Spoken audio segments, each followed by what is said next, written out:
The small apartment felt like a prison. Elena sat on the edge of her worn mattress, counting the crumpled bills she had hidden under a loose floorboard. $28? That was all she had left from her weekend job at the corner bakery. Her little brother Carlos was doing homework at the kitchen table, his pencil moving slowly across the math problems. The boy was smart, smarter than anyone gave him credit for, but his shoes were falling apart, and school would start again in just 2 weeks. Roberto stumbled through the front door, bringing with him the smell of cheap beer and cigarettes. Elena's stepfather had been drinking more since losing his job at the factory 3 months ago. What started as weekend drinking had turned into something much worse. "Where's dinner?" Roberto slurred, dropping his keys on the counter with a loud clank. Elena stood up carefully. "I made sandwiches. They're in the fridge." Roberto opened the refrigerator and stared inside for a long moment. The shelves were nearly empty. Just some bread, a few slices of cheese, and a half-empty jar of peanut butter. "This is it?" he said, his voice getting louder. "This is what you call dinner?" Carlos looked up from his homework, fear flickering in his dark eyes. The boy had learned to stay quiet when Roberto got like this. "I bought what I could with my paycheck," Elena said softly. "If you could help with some money." Roberto spun around, his face red with anger. "Don't you dare tell me what to do. I'm the man of this house." Elena wanted to remind him that her mother had paid the rent for years before she died, that her mother had worked double shifts at the hospital just to keep them fed, but she kept those words inside. Speaking up only made things worse. Roberto grabbed the jar of peanut butter and threw it against the wall. It shattered, leaving a sticky mess on the faded wallpaper. Carlos jumped in his chair, his pencil falling to the floor. "Clean that up," Roberto ordered, pointing at Elena. She knelt down and started picking up the pieces of glass, her hands shaking slightly. This wasn't the first time Roberto had lost his temper, but it was getting worse. Much worse. Later that evening, after Roberto had passed out on the couch, Elena found Carlos crying quietly in his room. The boy was holding a picture of their mother, taken just a year before the cancer took her away. "I miss her," Carlos whispered. Elena sat beside him on the small bed. "I miss her too. Why is Roberto so angry all the time?"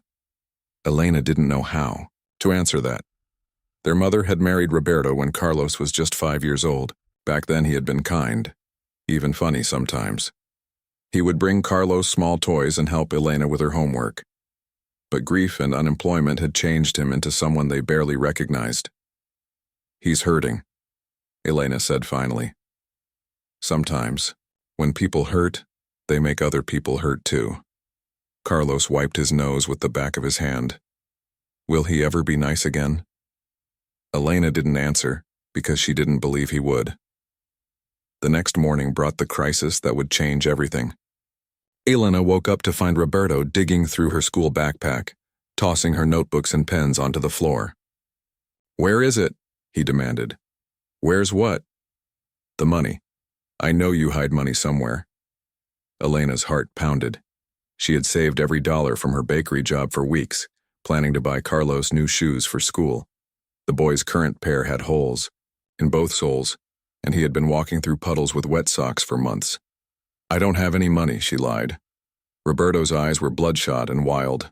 Elena realized he was already drinking even though it was barely 8 in the morning. "Don't lie to me." He grabbed her by the shoulders and shook her. "I need money for groceries. Yeah, groceries." Elena knew he wanted money for alcohol, not food. She had seen him trade their small television for a bottle of whiskey just last week. "I really don't have anything," she said again. Roberto's face twisted with rage.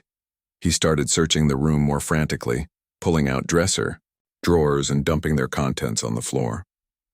Elena watched in horror as he found her mother's jewelry box, the one with the tiny ballerina that spun when you opened the lid.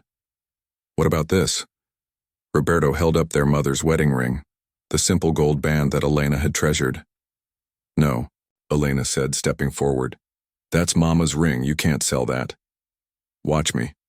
Roberto pocketed the ring and grabbed the rest of the jewelry. There wasn't much, just a small cross necklace and a pair of earrings their mother had worn to church. But these items were all Elena had left of the woman who had loved them unconditionally. "Please," Elena begged, "take my work money, but leave Mama's things alone." "I knew you had money." Roberto's voice was triumphant and cruel. "Where is it?" Elena felt trapped.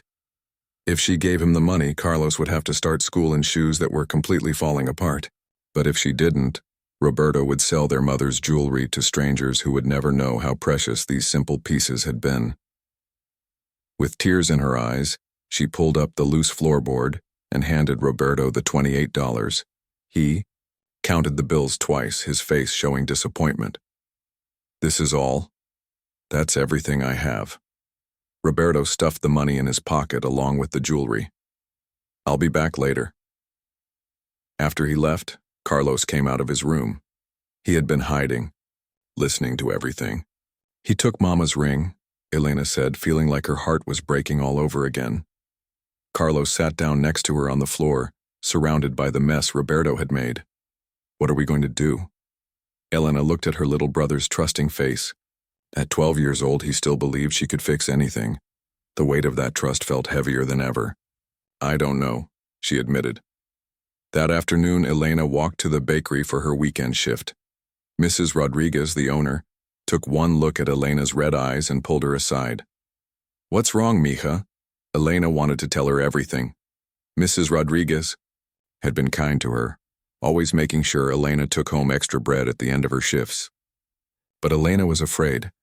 What if Mrs. Rodriguez called social services? What if they separated her from Carlos?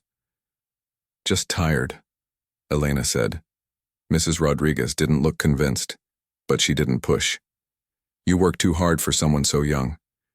Elena spent the day making sandwiches and serving customers, trying not to think about Roberto spending her money at the bar. Every dollar had been important. Every dollar had been meant for Carlos's future. When she came home that evening, she found Carlos sitting alone at the kitchen table. His math homework was spread out in front of him, but he wasn't working. He was just staring at the numbers on the page. "Where's Roberto?" Elena asked. "He came back around lunchtime. He was different. Happy, but scary happy, you know." Elena knew exactly what Carlos meant. Roberto's drunk moods ranged from angry to overly cheerful, and both were frightening in their own ways. "He took my school supply money," Carlos said quietly. "The $5 you gave me for notebooks." Elena closed her eyes. Roberto had taken everything. The money for Carlos's shoes, their mother's jewelry, even the boys' lunch money. There was nothing left. Did he say when he'd be back? No, but he was talking about going to see his friend Miguel. You know, the one who owes him money. Elena knew Miguel. He was another unemployed man who spent his days drinking away his problems. Roberto wouldn't get any money from him. That night, Elena lay awake listening to Carlos's steady breathing from the next bed. The boy had fallen asleep clutching their mother's picture, the only thing of hers that Roberto hadn't taken. Elena stared at the ceiling and tried to figure out what to do. Her paycheck from the bakery wouldn't come for another week. Even then, it would barely cover their part of the rent and food. There would be nothing left for Carlos's school supplies or shoes. She thought about calling their Aunt Maria, their mother's sister who lived in Phoenix. But Aunt Maria had her own family to worry about, and Elena had been too proud to ask for help before. Around midnight, Elena heard the front door open. Roberto stumbled inside, and from the sound of his footsteps, she could tell he was very drunk. She heard him crash into the coffee table and curse loudly. Elena held her breath, hoping he would just go to sleep on the couch like usual. But instead, she heard him moving around the kitchen, opening and closing cabinets. "Elena!" Roberto's voice was slurred and angry. "Elena, get out here!" She slipped out of bed carefully, not wanting to wake Carlos. Roberto was standing in the kitchen, swaying slightly. "I'm hungry," he said. "Make me something to eat." Elena looked in the refrigerator. The bread was moldy and there was no cheese left. Roberto had eaten the last of their food earlier. "There's nothing to cook," she said softly. "What do you mean, nothing?" Roberto's voice was getting louder. "You're supposed to take care of this house." "I can't buy food without money," Elena said, trying to stay calm.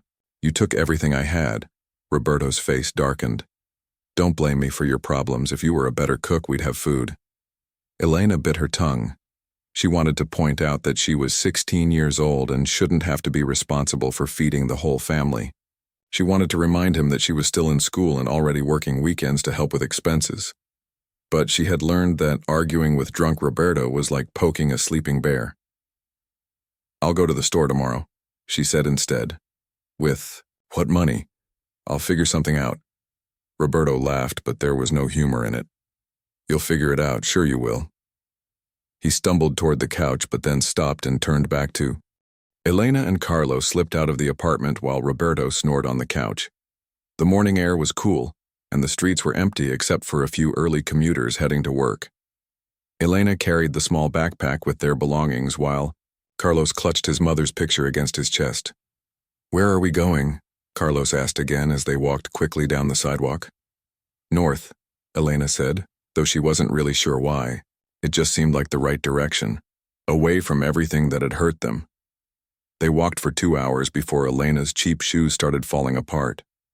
The sole of her left shoe flapped with each step, making a slapping sound against the pavement. Carlos noticed and offered to carry the backpack, but Elena shook her head. He was just 12 years old and already looked tired. By mid-morning, they reached the bus station. Elena counted their money. She had found $3 in quarters hidden in an old coffee can, plus the $2 she kept for emergencies, $5 total. It wasn't enough for bus tickets to anywhere far, but maybe they could get out of the city. The woman at the ticket counter looked bored. Where to? Elena studied the destination board. Bakersfield was the farthest they could afford with their $5. 2 tickets to Bakersfield, please. The woman printed their tickets without looking up. Bus leaves in 20 minutes, gate 3. Elena and Carlos sat on a hard plastic bench watching other travelers come and go. Families with suitcases, business people with briefcases, elderly couples holding hands. Everyone seemed to know where they were going and why. Elena felt lost in comparison. I'm hungry, Carlos said quietly. Elena's stomach was empty too, but she didn't want to spend their remaining money on food. They might need it later. We'll eat when we get to Bakersfield, she promised. The bus ride took 3 hours. Carlos fell, asleep against Elena's shoulder, and she stared out the window at the passing landscape. Brown hills, small towns, farms with crops she couldn't name. Everything looked dry and dusty under the hot California sun. When they arrived in Bakersfield, Elena realized she hadn't thought past getting there. The bus station was smaller than the one they'd left, and the city felt different. More spread, out, quieter. Now what? Carlos asked, rubbing his eyes. Elena looked around. There were no hotels they could afford, no friends to call, no plan at all. She had acted on pure instinct, driven by the need to protect Carlos from Roberto's anger. But now that they were here, the reality of their situation hit her hard. They walked the streets of Bakersfield for hours. Elena's broken shoe finally gave up completely, the sole separating entirely from the top. She took off both shoes and tied the laces together, carrying them as she walked barefoot on the hot sidewalk. The concrete burned her feet, but she kept walking. They needed to find somewhere safe to spend the night, and they needed food. But most importantly, they needed to stay invisible. Elena was afraid that someone would notice 2 kids alone and call the police. As evening approached, they found themselves in a rougher part of town. The buildings were older, many with broken windows and graffiti on the walls. Elena saw groups of people gathered on street corners, and she pulled Carlos closer to her side. I'm really hungry now, Carlos said, and Elena could hear the strain in his voice. They had passed several fast food restaurants, but Elena had been saving their money. Now she realized that Carlos needed to eat, even if it meant spending everything they had. She bought Carlos a hamburger and a small drink for $3. She told him she wasn't hungry, but her stomach was cramping from emptiness. Carlos, being a kid, believed her and ate gratefully. That night, they slept behind a laundromat, curled up against the warm building. Elena lay awake listening to every sound, terrified that someone dangerous would find them. Carlos slept fitfully, waking up several times to ask where they were. The next morning brought new problems. Elena's feet were blistered and bleeding from walking on concrete. Carlos was hungry again and they had only $2 left. But worse than the physical discomfort was the growing realization that Elena had no real plan. "Are we going to live here now?" Carlos asked as they walked through downtown Bakersfield. "I don't know," Elena admitted. "Maybe we can find work." But she knew that was unlikely. She was 16 and had no skills beyond making sandwiches. Carlos was 12 and should be in school, not looking for work. They spent the day searching for opportunities. Elena asked at every restaurant and store if they needed help, but no one wanted to hire a barefoot teenager with a kid in tow. Some managers were kind, but explained they couldn't hire minors without proper paperwork. Others just looked at her with suspicion. By afternoon, Elena was limping badly. The cuts on her feet had gotten worse, and she could feel infection starting to set in. The California sun was brutal, and they had no protection from it. Carlos's face was turning red despite his darker skin. "My feet hurt too," Carlos said, though he was still wearing shoes. Elena looked down at her brother's feet and saw that his shoes, already falling apart when they left home, were now completely destroyed. The soles had separated from the tops and she could see his socks through the holes. "We'll find new shoes soon," she lied. That second night was worse than the first. They had spent their last $2 on a bottle of water and a bag of chips to share. Elena found a spot behind a grocery store where they could sleep near the dumpsters. The smell was terrible, but at least they were hidden from view. Elena lay on the dirty ground, feeling Carlos shiver against her side. The desert got cold at night and they had no blankets. She had never felt so helpless in her life. "Elena?" Carlos's voice was small in the darkness.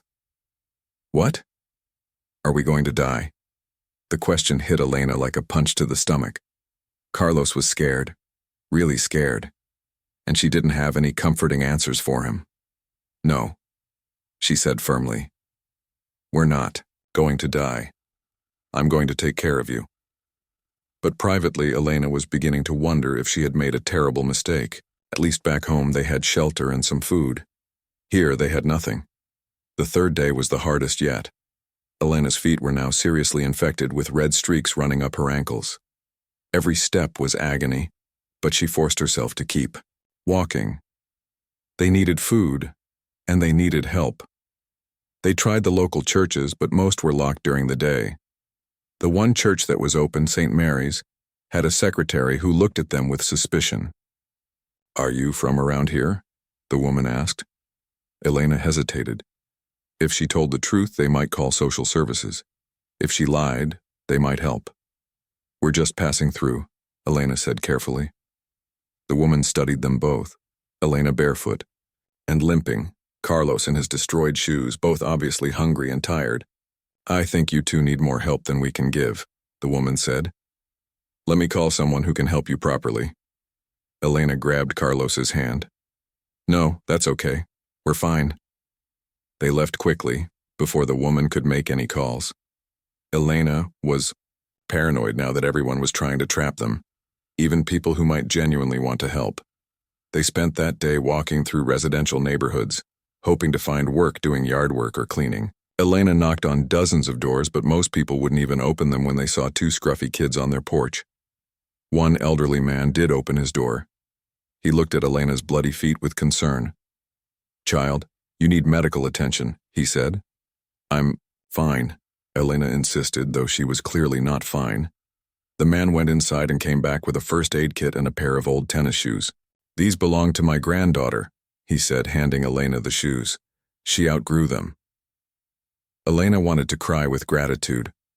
The shoes were too big, but they would protect her feet from further damage. "Thank you," she whispered. The man also gave them sandwiches and a bottle of water. It was the first real kindness they had experienced since leaving home. "Where are your parents?" he asked gently. Elena panicked. "They're waiting for us. We have to go." She grabbed Carlos and they left quickly, even though the old man had been trying to help. Elena was too scared to trust anyone completely. That night, they slept in a park. Elena used the first aid supplies to clean her wounds as best she could, but they were getting worse despite her efforts. She was starting to feel feverish and she knew infection was spreading through her system. Carlos was getting sick too, though in different ways. He had developed a cough from sleeping outside, and his lips were chapped from dehydration. Elena felt guilty watching him suffer because of her decision to run away. "Maybe we should go back," Carlos said quietly on their fourth night. Elena had been thinking the same thing, but she couldn't admit it. Going back meant admitting defeat. It meant returning to Roberto's anger and unpredictable moods. It meant accepting that this was the best life they could have. "Roberto will be really angry if we go back now," Elena said. "He might hurt us worse than before." Carlos nodded, understanding the truth in her words. Roberto had a temper when sober, and it would be much worse now that they had embarrassed him by running away. On their fifth day, Elena knew they were in real trouble. Her fever was getting higher, and she was having trouble thinking clearly. Carlos was getting weaker too, though he tried not to complain. They had been walking north out of Bakersfield, following a highway that seemed to lead toward farmland. Elena had some vague idea that Thomas Bennett had been checking his cattle when he spotted the two figures by his fence line. At first he thought they were trespassers. People sometimes cut through his property trying to avoid the main road. But as he rode closer on his horse, Dakota, he realized something was wrong. The older kid, a girl, was lying on the ground, not moving. The younger boy was kneeling beside her, shaking her shoulder and calling her name. Even from a distance, Thomas could see they were in bad shape. Thomas was a careful man. 20 years working as a border patrol agent before inheriting his uncle's ranch had taught him to be suspicious of strangers. But he was also a decent man who had never walked away from someone in need. He dismounted Dakota about 10 feet away from the children, his hands visible and his movements slow. The boy looked up at him with wide, frightened eyes. "Please don't hurt us," Carlos said, his voice barely above a whisper. "My sister is really sick." Thomas knelt down beside the girl and immediately saw the problem. Her face was flushed with fever, her breathing was shallow, and her feet were badly infected. Red streaks ran up her ankles, a clear sign of blood, poisoning that could be fatal if left untreated. "How long has she been like this?" Thomas asked gently. "She's been sick for 2 days," Carlos said, "but she kept walking anyway. She said we had to keep going." Thomas looked more closely at both children. They were dirty, obviously hungry, and their clothes were torn. The boy's shoes were completely destroyed, held together with what looked like shoelaces.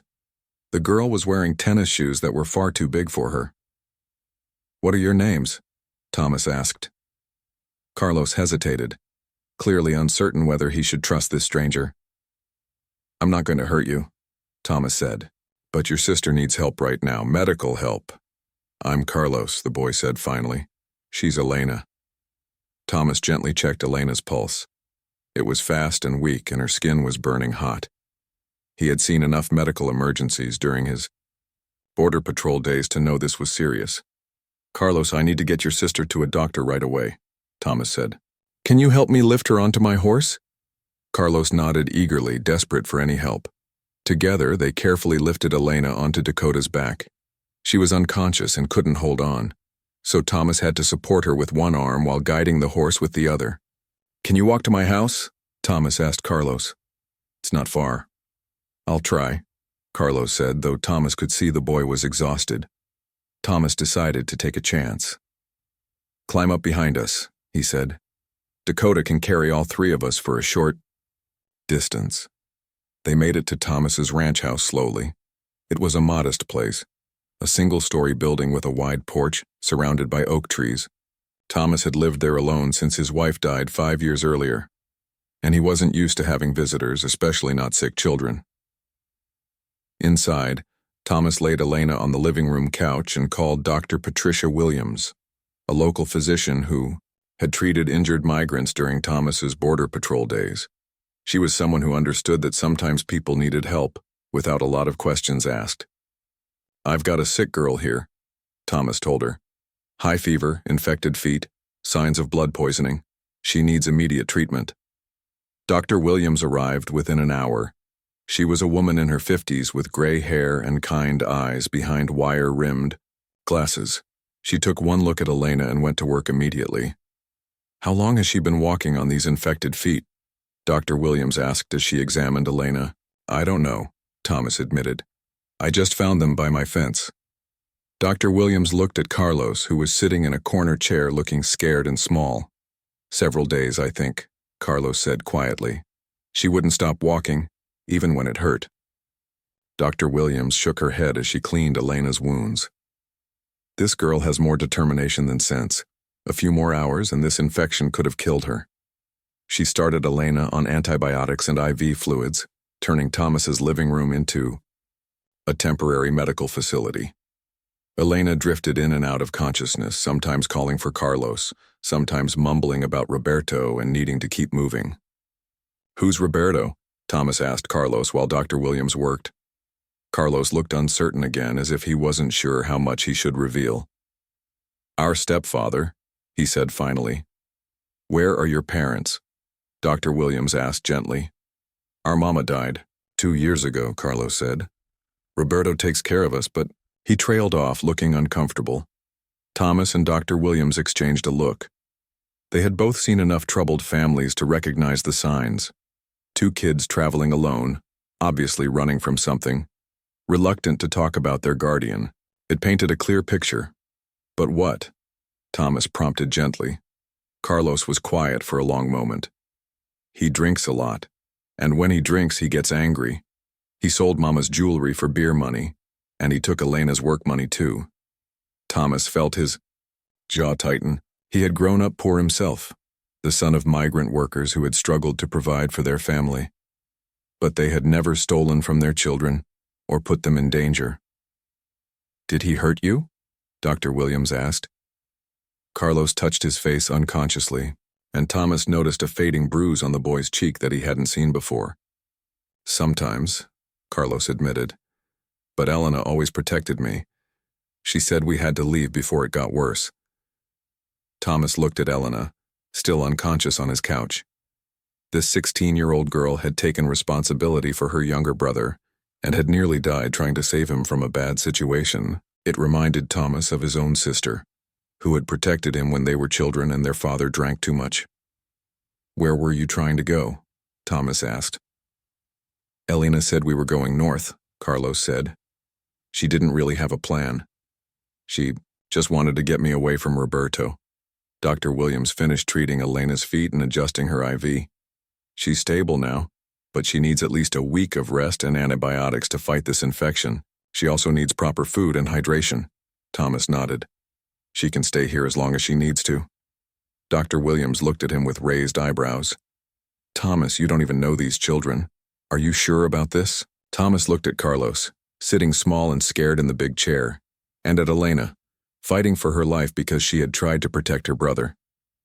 "I'm sure," he said. After Dr. Williams left with promises to check on Elena the next day, Thomas found himself alone with 2 children he had never expected to be responsible for.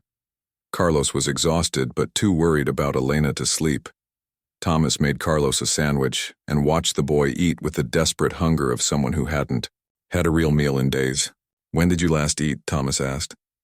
"Yesterday, I think," Carlos said between bites. "Elena bought me a burger, but she said she wasn't hungry. I don't think she ate anything." Thomas felt his heart ache for these kids. Elena had been starving herself to make sure her brother had food. "You can eat as much as you want here," Thomas said. "There's plenty of food." Carlos looked at him with wonder, as if the idea of having enough food was foreign to him. That night, Thomas set up a bed for Carlos in the guest room and slept on a chair in the living room to keep watch over Elena. He woke up several times to check her fever and make sure she was still breathing. Around 3 in the morning, Elena woke up for the first time since they had arrived. She looked around in confusion, not recognizing where she was. "Carlos?" she called weakly. "He's sleeping," Thomas said, softly, moving to sit beside the couch. "You're safe, you're in my house." Elena tried to sit up, but the effort made her dizzy. Who are you?" "My name is Thomas. I found you and your brother by my fence. You were very sick." Elena's eyes were clearer now, though still bright with fever. Carlos, is he okay? He's fine. He's been worried about you, but he's fine. Elena closed her eyes with relief. I thought we were going to die out there. You almost did, Thomas said honestly. That infection in your feet could have killed you. Elena was quiet for a moment. Are you going to call the police? Thomas had been expecting this question. Do you want me to? No, Elena said quickly. Please don't. They'll send us back to Roberto. Thomas studied her face. Even sick and exhausted, there was a strength in this girl that reminded him of his late wife. Anna had also been someone who fought for what was right, even when it was difficult. Tell me about Roberto, Thomas said. Elena hesitated, just like Carlos had. Trust didn't come easily to these children. He's not a bad person, Elena said finally. He changed after Mama died. He started drinking more and he gets angry about everything. He never used to hit us, but lately... She touched her arm where Thomas could see the fading marks of bruises. The night we left, he hit Carlos, Elena continued. He gave him a black eye and split his lip. Carlos is just a little boy. He doesn't deserve that. Thomas felt anger building in his chest, but he kept his voice calm. So you decided to leave. I couldn't let Carlos grow up thinking that was normal, Elena said. Our mama worked so hard to give us a good life. She would be so disappointed if she knew what Roberto had become. Thomas was quiet for a moment. What were you planning to do? Where were you going to live? Elena's face crumpled slightly. I don't know. I thought maybe we could find work on a farm, or maybe reach our Aunt Elena in Phoenix. But I didn't think it through. I just knew we had to get away. Elena's recovery took 3 weeks. During that time, Thomas's ranch house slowly transformed from a quiet bachelor's home into something that felt almost like a real family lived there. Dr. Williams visited every few days, monitoring Elena's progress and making sure the infection didn't return. She also spent time talking with Carlos, who had been more damaged by their ordeal than he initially let on. The boy had nightmares about Roberto finding them, and sometimes he would wake up crying for his mother. Thomas found himself learning how to take care of children all over again. He had helped raise his younger siblings when he was a teenager, but that was 30 years ago. Now he had to remember how to make breakfast for more than one person, how to listen to a 12-year-old's worries, and how to be patient with a 16-year-old who was still too proud to accept help easily. Elena was the harder of the two children to reach. Even as she got physically stronger, she remained guarded and suspicious. She would thank Thomas politely for meals and medical care, but she always talked about leaving as soon as she was well enough to work. I can't just stay here doing nothing, Elena said one morning as Thomas brought her breakfast in bed. I need to find a job so Carlos and I can get our own place. Thomas set the tray down gently. Elena, you're still recovering. Dr. Williams said you need at least another week of rest. I've been resting for almost a month, Elena protested. I feel fine now. Thomas looked at her skeptically. Elena was stubborn about admitting weakness, but he could see she still got tired easily, and her feet were still tender. What kind of job are you planning to find? Thomas asked. You don't have a social security card, you're 16 and you have no permanent address. Elena's face flushed with embarrassment. She hadn't thought through the practical details, but she hated feeling like a burden. I'll figure it out, she said defensively. Thomas sat down in the chair beside her bed. Elena, what if I told you there was plenty of work right here on the ranch? I don't know anything about ranch work. You could learn. Carlos is already helping me with the animals, and he's got a natural talent for it. Elena looked surprised. Carlos is working? He's been helping me feed the horses and check on the cattle, Thomas explained. He asks a million questions, but he's eager to learn. Yesterday, he helped me deliver a calf. Elena smiled despite herself. Carlos had always loved animals, though they had never been able to afford pets. I don't want charity, Elena said. If I work, I want to earn my keep. Thomas respected her pride, even though it sometimes made things difficult. Fair enough, he said. Rosa Martinez comes 3 times a week to help with cooking and cleaning. She's been saying she needs an assistant. Would you be interested in learning from her? Elena considered this. She knew how to cook basic meals and keep house. She had been doing it since their mother died. But learning from someone with real experience might teach her skills that could help her get better jobs in the future. What would you pay me, she asked. Thomas hid a smile. Elena was always practical, always thinking ahead. Same as I pay Rosa, $15 a day, plus room and board for both of you. Elena's eyes widened. $15 a day was more than she had made at the bakery, and room and board meant she could actually save money for the first time in her life. And Carlos? She asked. Carlos can help me with ranch work. I'll pay him $10 a day. During summer and when school starts, he can work weekends and after school. Elena was quiet for a long moment. Why are you being so kind to us? It was a question Thomas had been asking himself. The practical answer was that he could use the help. The ranch was big enough for a family, but too much work for one man. But the real answer was more complicated. You remind me of my sister Julia, Thomas said finally. When we were kids, our father drank too much and our mother worked 3 jobs trying to keep us fed. Julia was only 14, but she took care of all of us younger kids. She made sure we did our homework, patched our clothes, and kept us out of trouble. Elena listened quietly. Julia never got to be a kid herself, Thomas continued. She gave up her childhood to protect us. I always regretted that she had to carry so much responsibility so young. What happened to her? Elena asked. Thomas smiled sadly. She married her high school boyfriend when she was 18 and moved to Oregon. She has 4 kids of her own now and seems happy. But I always wondered what she could have accomplished if she hadn't had to grow up so fast. Elena understood what he was trying to tell her. You want to give me the childhood Julia didn't get to have. I want to give you choices, Thomas said. You can stay here and work and save money. You can finish high school. You can figure out what you want to do with your life instead of just surviving day to day. Elena felt tears welling up in her eyes. No one had ever cared about her future before.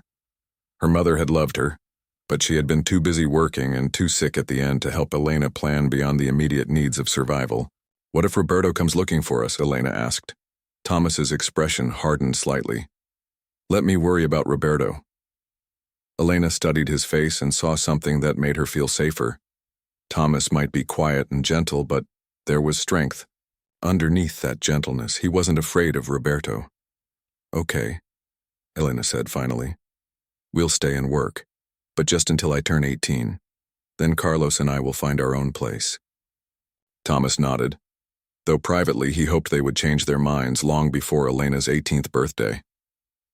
That afternoon, Rosa Martinez arrived for her regular cleaning day and found Elena sitting on the porch, looking much healthier than the last time she had seen her.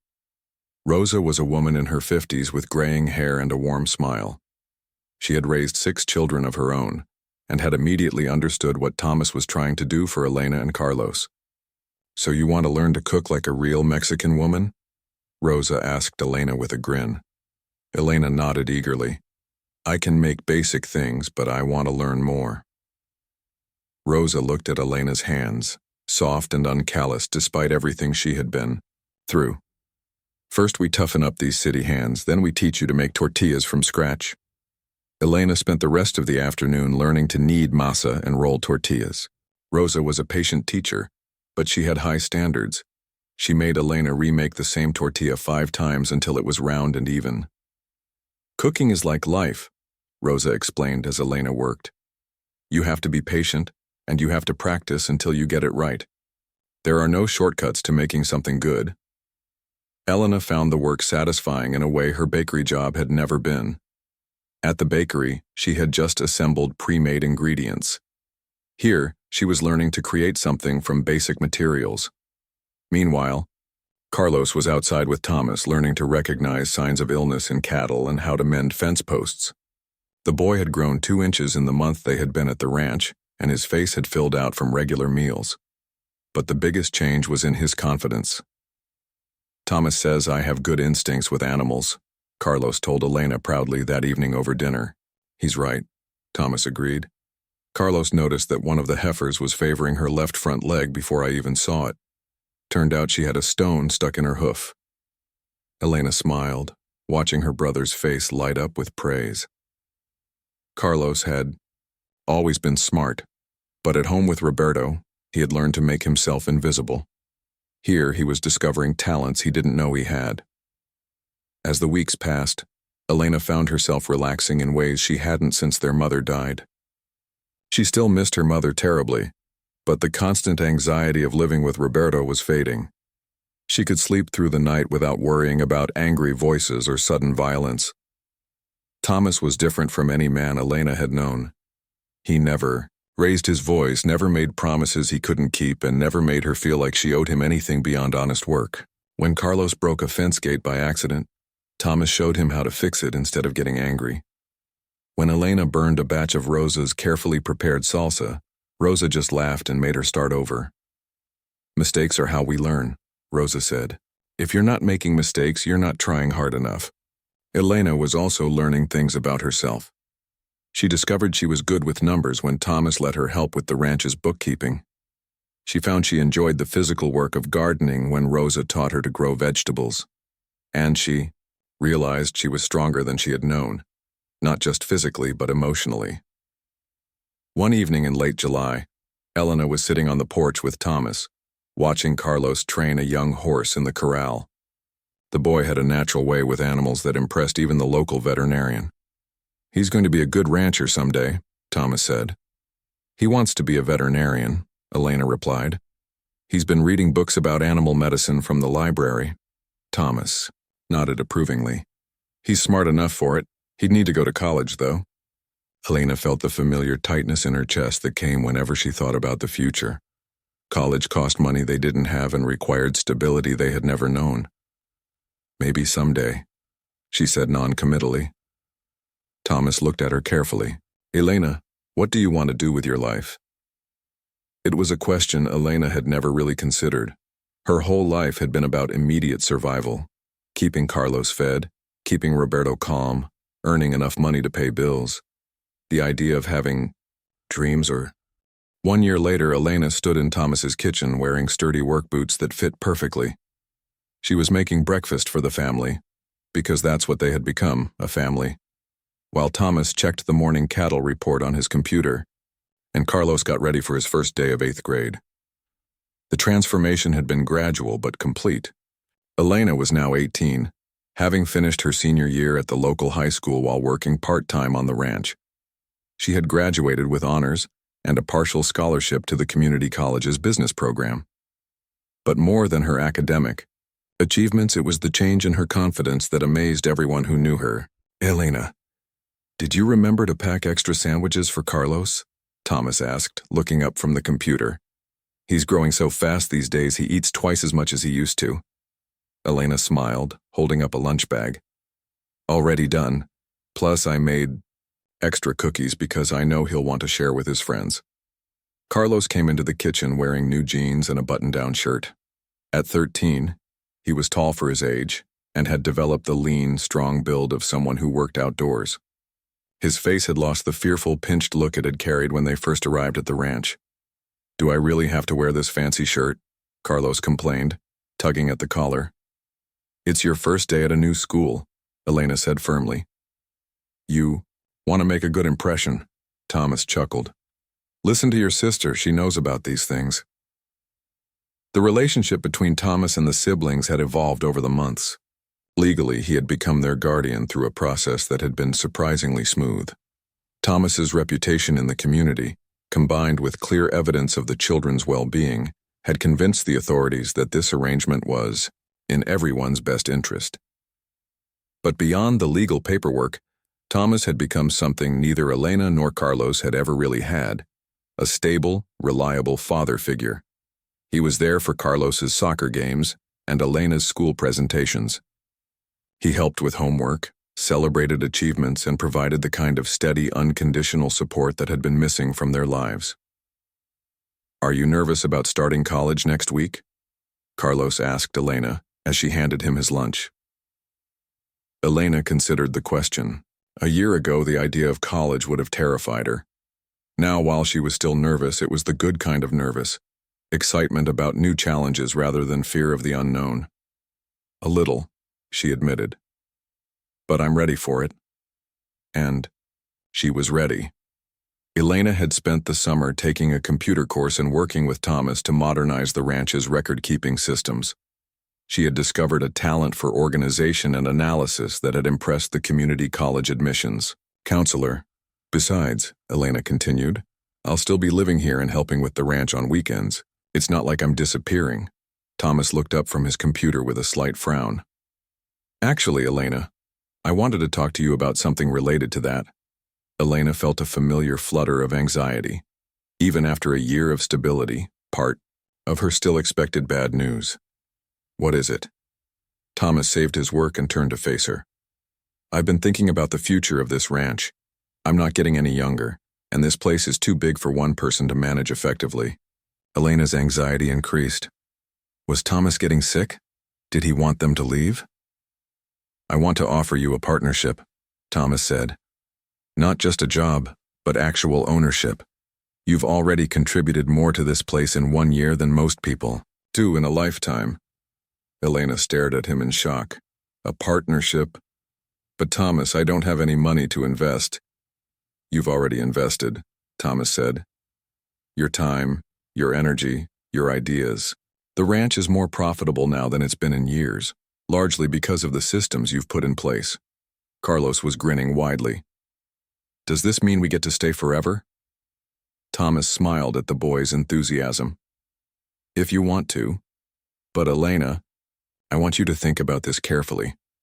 This isn't charity, and it's not just because I've grown fond of you both.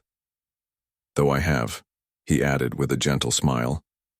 This is a business decision based on your proven abilities. Elena felt overwhelmed by the magnitude of what Thomas was offering. A year ago, she had been running barefoot across California, with no plan and no future. Now she was being offered part ownership of a successful ranch. I don't know what to say, she whispered. Say you'll think about it, Thomas suggested. Take your time. Go to college, learn everything you can, and then decide if ranching is really what you want to do with your life. Elena nodded, still processing the offer. But even as she struggled with the big decision, she was aware of how different this felt from the desperate choices she had faced in the past. This wasn't about survival. This was about choosing between good options. After Carlos left for school and Thomas went out to check on a sick calf, Elena found herself alone in the kitchen. She looked around at the room that had become the heart of their home. The walls were decorated with Carlos's school photos and Elena's graduation picture. The refrigerator was covered with shopping lists, appointment reminders, and funny cartoons Carlos had drawn. It looked like a family's kitchen, warm and lived in and full of love. Elena walked to the window and looked out at the pasture where Carlos had first learned to ride horses. The land stretched for miles, rolling hills covered with grass and dotted with oak trees. It was beautiful. But more than that, it felt like home in a way nowhere else ever had. Her phone buzzed with a text message. Elena glanced at it and felt her stomach drop. The message was from an unknown number, but the words were unmistakable. I found you. You can't hide from me forever. Roberto. Elena's hands started shaking. After a year of peace, the past had found them. Roberto was looking for them, and somehow he had gotten her phone number. Elena's first instinct was panic. She wanted to grab Carlos from school, pack their things, and run again. But as the initial fear faded, she realized something important. She wasn't the same person who had fled in terror a year ago. She called Thomas immediately. Roberto contacted me, she said when he answered. He says he found us. There was a pause. Are you at the house? Yes. Good. Lock the doors and don't let anyone in except me. I'm on my way back. Thomas arrived within 10 minutes, and Elena could see from his expression that he was angry. Not angry at her, but angry at Roberto for disrupting their peace. Show me the message, Thomas said. Elena handed him her phone. Thomas read the text, his jaw tightening. Elena, I want you to listen to me carefully, Thomas said. Roberto has no legal right to you or Carlos anymore. I'm your legal guardian and you're both safer here than you would be anywhere else. But what if he comes here? What if he makes trouble? Thomas's expression was calm but determined. If Roberto shows up here, he'll be trespassing on private property. I have every right to call the sheriff and have him removed. Elena felt some of her panic subsiding. Thomas was right. They weren't helpless children anymore. They had legal protections, a stable home, and people who cared about them. Besides, Thomas continued, Roberto is a coward who preys on children. Confronting a grown man on his own property is a different story. When Carlos came home from school that afternoon, Elena and Thomas explained the situation to him. Elena watched carefully for signs of the old fear, but Carlos seemed more angry than scared. He can't make us go back, can he? Carlos asked. No, Thomas said firmly. He has no legal claim on either of you. Good, Carlos said with surprising vehemence. I like my life here. I have friends, and I'm learning things, and nobody yells at me or hits me. I'm not giving that up for Roberto. Elena was amazed by her brother's confidence. The frightened 12-year-old boy who had clung to her hand during their flight had grown into a young man who knew his own worth. Over the next few days, Roberto sent several more threatening messages, but as Thomas had predicted, he never actually showed up at the ranch. Roberto was the type of bully who only felt powerful when he had complete control over his victims. Confronting people who weren't afraid of him wasn't his style.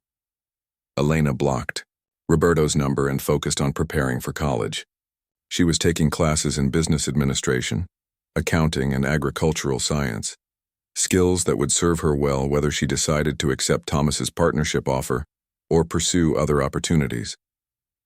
On the day she started college, Elena drove herself to campus in the used truck Thomas had helped her buy. As she walked across the parking lot carrying her books and supplies, she thought about the journey that had brought her here. A year and a half ago, she had been running, barefoot from injustice, carrying nothing but desperation and love for her brother. Now she was walking confidently toward a future filled with possibilities. Her feet, once bloody and bare, were now wearing comfortable shoes that fit properly. Her body, once thin from malnutrition, was healthy and strong from good food and physical work. Her mind, once focused solely on survival, was excited about learning and growing. But the biggest change was in her heart. Elena had learned to trust again, to trust that people could be kind without wanting something in return, to trust that homes could be permanent, to trust that the future could be better than the past. During her lunch break, Elena called Carlos. At school, "How's your first day of college going?" he asked eagerly. "It's great," Elena said, and she meant it. "Hard but great. How's 8th grade treating you?"